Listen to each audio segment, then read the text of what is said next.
Perteneciente a una connotada familia de la industria fílmica mexicana, Enrique Rosas sería un renacentista en tanto que no solo percibe el mundo, sino que lo reinventa desde su mirada. Su trabajo artístico será el resultado de la conjunción de lo material con lo inmaterial, de la conversión de una abstracción en obra a partir de binomios y opuestos. Arquitecto de profesión, en sus creaciones es notoria la influencia fílmica y el diseño, así como la vocación experimental con la computación, la electrónica y la biología. Su arte sería el resultado de sus intentos por establecer una relación entre tecnología y ciencia con el arte para acaso descifrar la realidad. Con el propósito de insertar al espectador en su concepción y producto artísticos como un elemento activo, Enrique Rosas apela a la experiencia sensorial, el azar y la intuición. Bisnieto del cineasta Enrique Rosas Priego, repiensa el hecho fílmico desde una visión personal de la luz, de la memoria, de la percepción humana y del proceso intelectual. Estados alterados de conciencia es la exposición resultado de ese proceso de reflexión acerca de la imagen producida en la memoria y en el sentido de la vista. La muestra está integrada por piezas mediante las cuales Enrique Rosas pretende averiguar cómo personajes como Raimundo Lull o Newton construyeron conocimiento que a la postre se convertiría en método científico. Estados alterados de conciencia permanecerá en el Museo de Arte Carrillo Gil hasta el 18 de enero de 2015.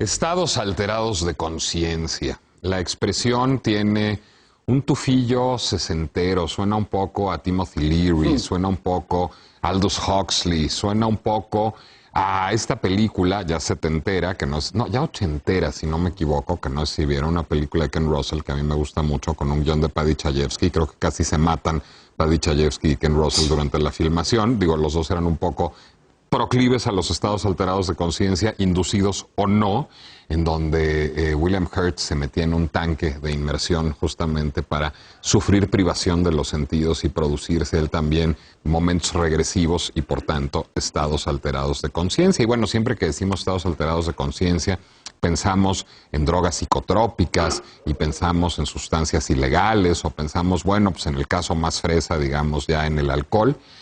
Y sin embargo, el amor es un estado alterado de conciencia y los afectos en general generan estados alterados de conciencia.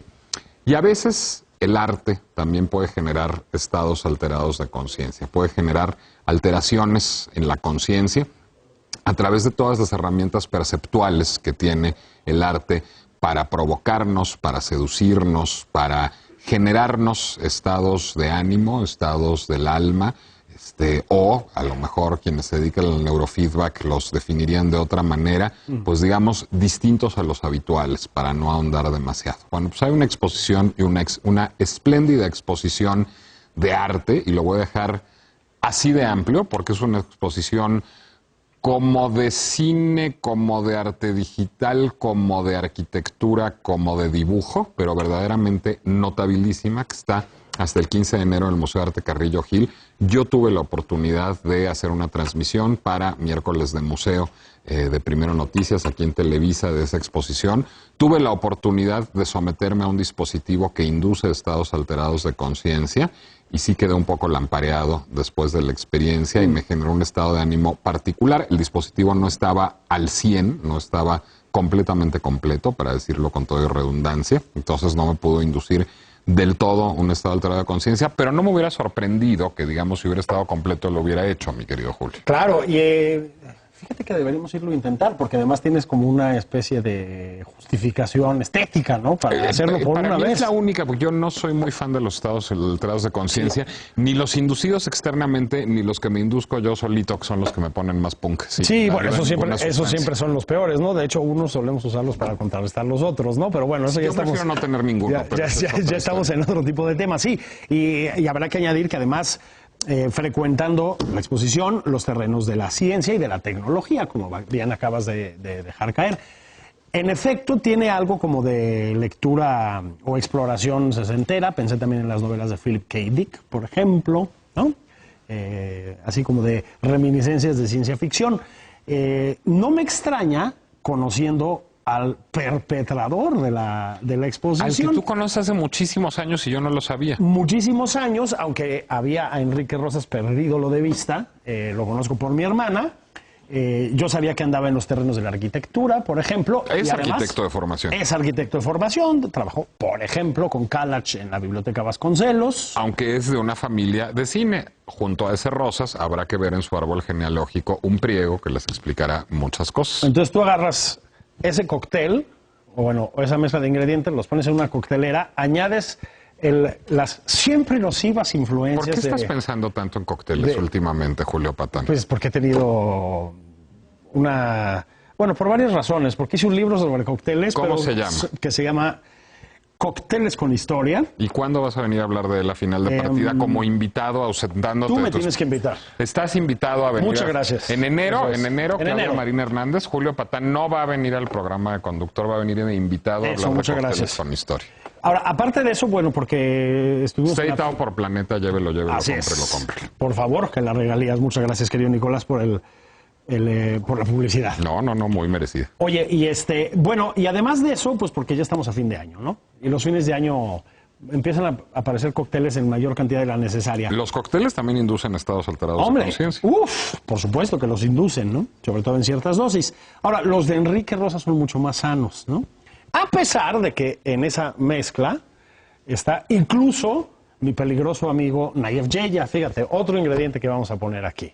Bueno, pues de todo eso vamos a hablar de arte y de muchas vertientes del arte. Vamos a hablar de arte digital, vamos a hablar de arquitectura, de cine, de dibujo y vamos a hablar de estados alterados de conciencia. Ustedes díganos qué les induce estados alterados de conciencia a FTV Final, que es nuestra dirección en Twitter. Y a ver, Enrique, pues supongo que tú fuiste casi formado para ser director de cine. ¿Cómo terminaste en las que terminaste? Nicolás, esa es una muy buena pregunta, Julio. Buenas noches, muchas gracias. Creo que fue una especie de negación y renegación. O sea, ¿sí se esperaba que hiciera cine?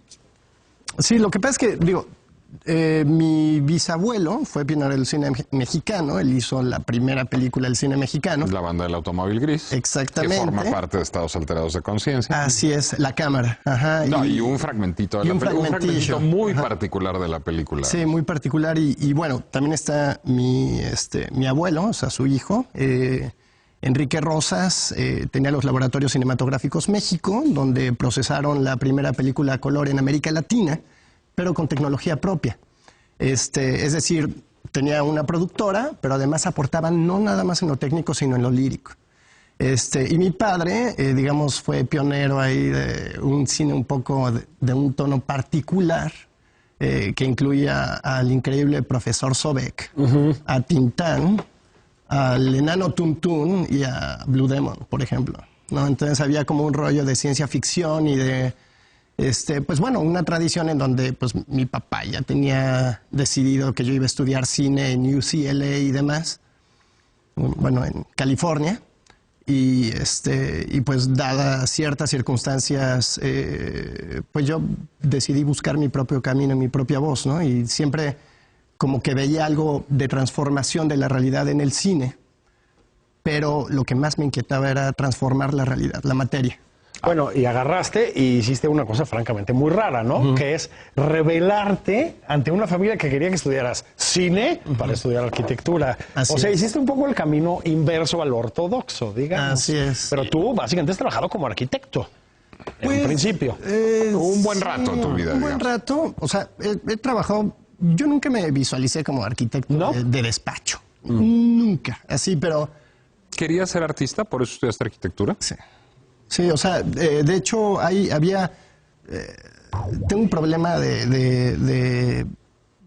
o sea, soy inquieto, siempre fui niño problema en la primaria, ¿no? O sea, me encantaba la música, dibujar, o sea, vean como que... Y eran diversas las cosas que me llamaban la atención. Y en la arquitectura encontré un campo o un pretexto en donde podía unir y quizá eslabonar de una manera práctica todo ese conocimiento que de otra manera sería disímbolo, no podría conjugarse. Entonces, la arquitectura por eso me llamó.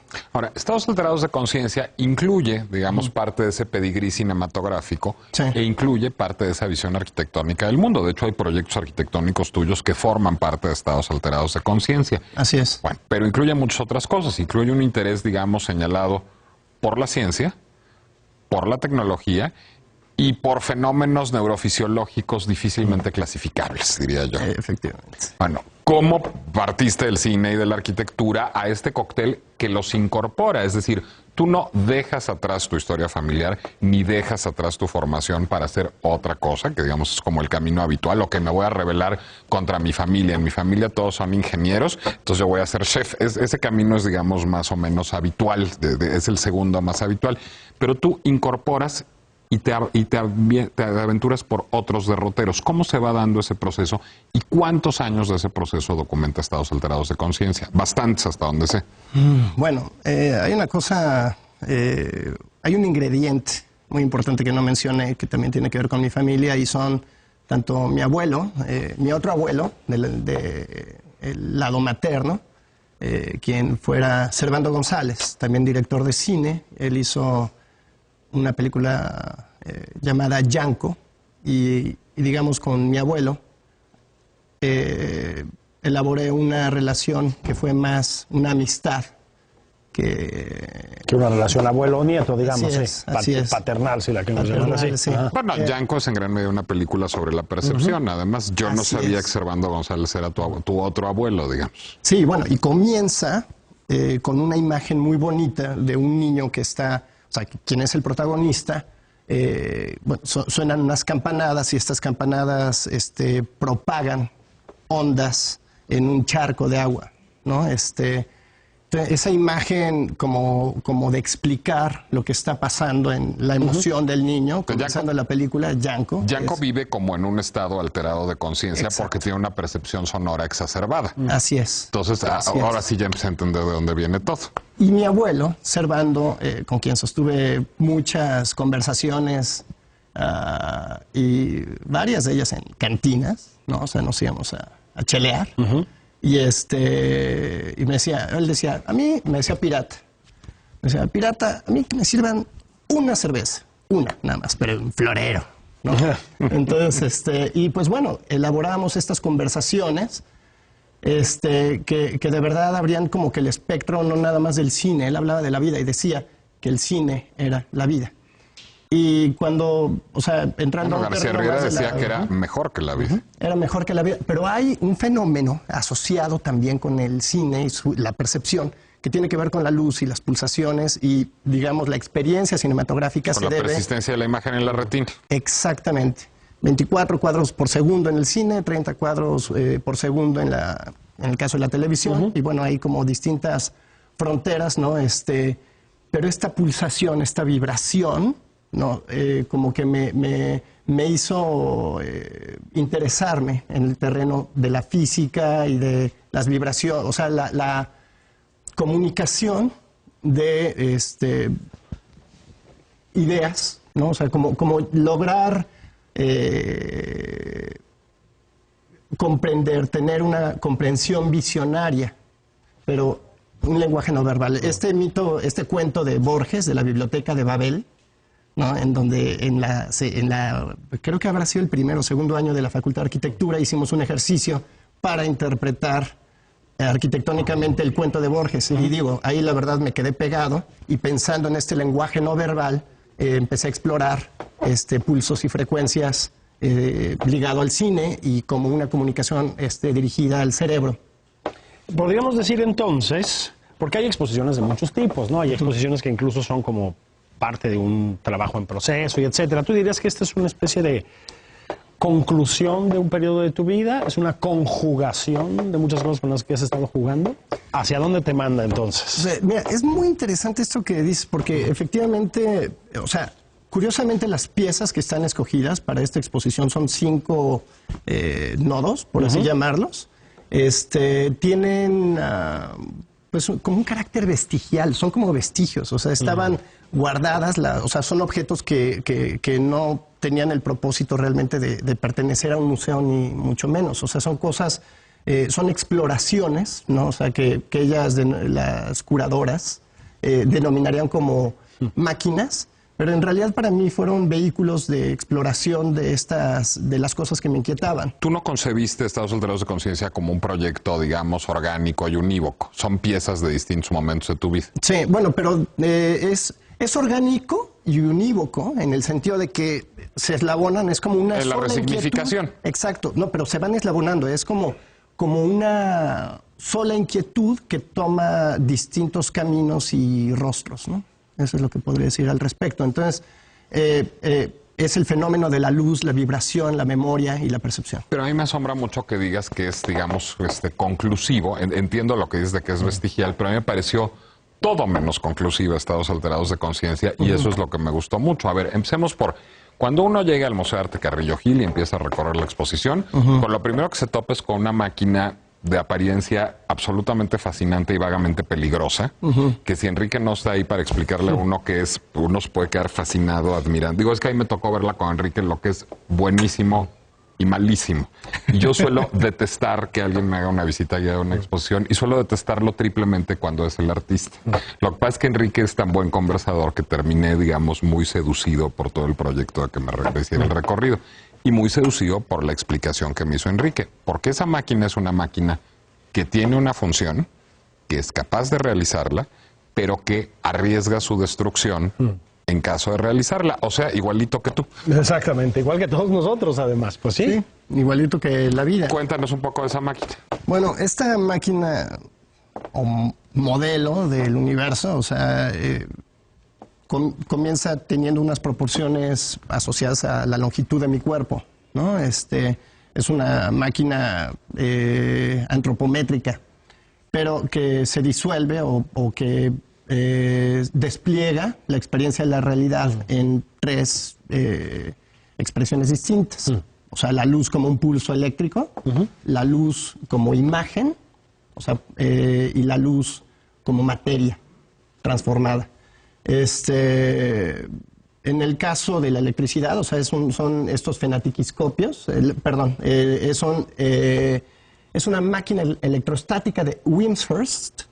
Perdón, lo que pasa es que la hice hace 15 años. Entonces, o más, ya no sé cuándo la hice. La comencé a elaborar en 1999 y yo lo que quería hacer era como si se tratase de una metáfora, vincular el fenómeno de la visión y la electricidad. Digo, con este tema casi guadalupano, ¿no? De que una imagen puede hacer mover conciencias, la fe, ¿no? Cómo una imagen puede transformar la realidad y que, digamos, al final de ello, esta pieza de barro, que en su funcionamiento podría ser animada, ¿no? Digamos, en un proceso de... Lo que pasa es que necesitaría como algunas imágenes para poder referirme a ella. Básicamente, son dos máquinas electrostáticas que tienen los electrodos invertidos, de manera que para producir electricidad necesitas a un otro para que la active. Entonces, y es una especie, como en la vida misma. Como la vida misma. Y en una suerte de vaivén casi erótico, o sea, te tienes que sincronizar con el otro para generar esta chispa. Al tiempo que se genera esta electricidad de manera, o sea, bueno, con un proceso de fricción y se produce electricidad estática, aparecen estas imágenes en unos discos, en uno denominaríamos praxinoscopios o fenatiquiscopios, que son como máquinas protocinematográficas que producen la ilusión de movimiento de una mano que se abre y se cierra, y también es un engranaje que está funcionando. O sea, de manera que es como circuito y máquina en operación al mismo tiempo. Pero accionar la máquina, y la máquina no se puede accionar en la exposición, no es interactiva, hace que corra un riesgo altísimo de destruirse, ¿no? Así es. Bueno, digamos, la pieza central es una pieza de barro que, digamos, con esta idea un poco bíblica, ¿no? De que estamos hechos de arcilla. De arcilla, de barro. Pues, como la materia burda, o sea, cómo esa pieza de barro pudiese tener los mismos ingredientes que nosotros, sin embargo, no se activa, ¿no? O sea, ¿dónde está esa chispa que anima y que le da ese carácter, ¿no? Vital, y bueno, que es algo que de alguna manera pues me llevó también a explorar los confines de la inteligencia artificial también y los orígenes de la vida, ¿no? Cómo la materia bruta podía animarse. Este señor estuvo leyendo esoterismo renacentista desde mi punto de vista. Hombre, también algo, pero eso ya no se debería hablar de la siguiente sala. Sí. Vamos a hacer una pausa. Hagámosla. Y hablamos de la siguiente sala. Ya hablamos de Atanasius Kirch. Así es. Yo lo estudié bastante cuando...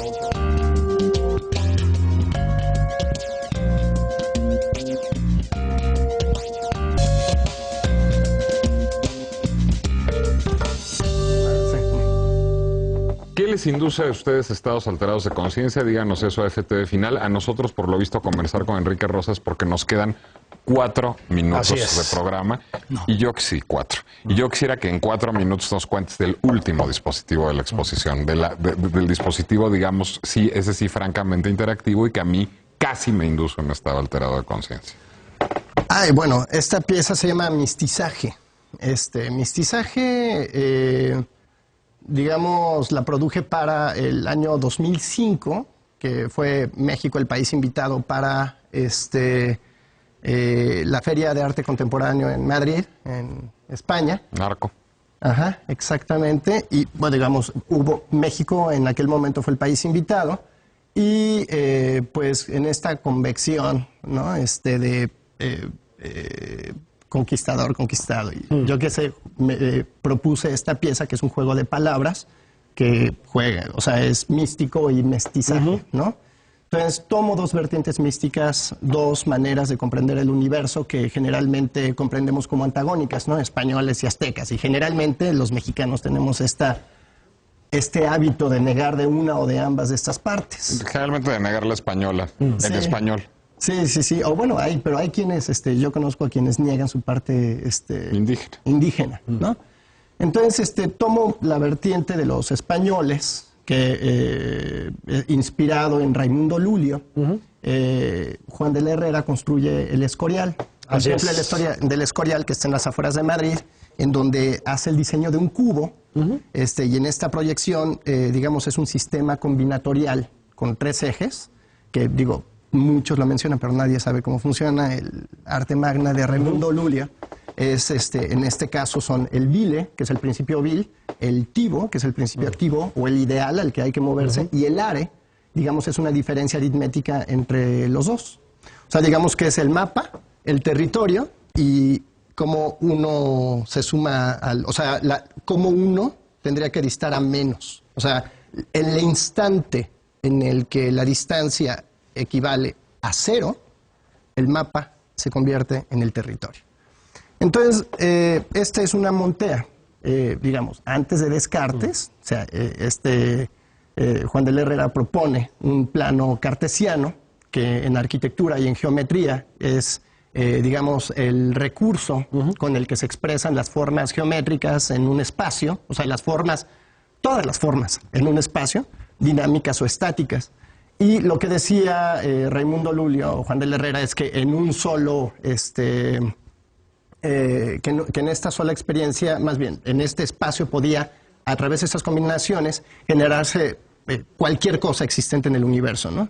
Pero no combinatoria. El arte combinatorio. Que no contaba, sin embargo, con la aplicación digital de los algoritmos, lo que cambia un poco la experiencia ya sensible. Así es, así es. Bueno, originalmente esto implica unos sensores, o sea, en donde yo someto al usuario, ¿no? O nos sometemos a una experiencia algorítmica en donde progresivamente te va sintonizando.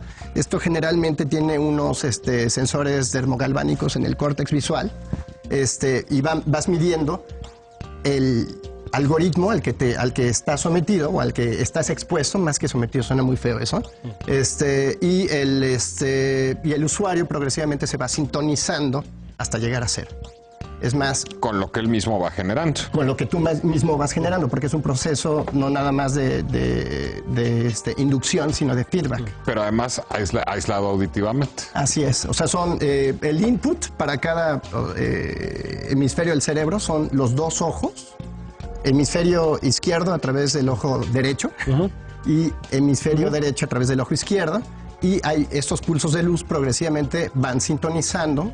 Yo lo que hago es, o en ese caso, digamos, se programa o más bien el programa se genera a través del Caupohualli y el Tonalpohualli, que es la vertiente mística de los aztecas, que era una cultura principalmente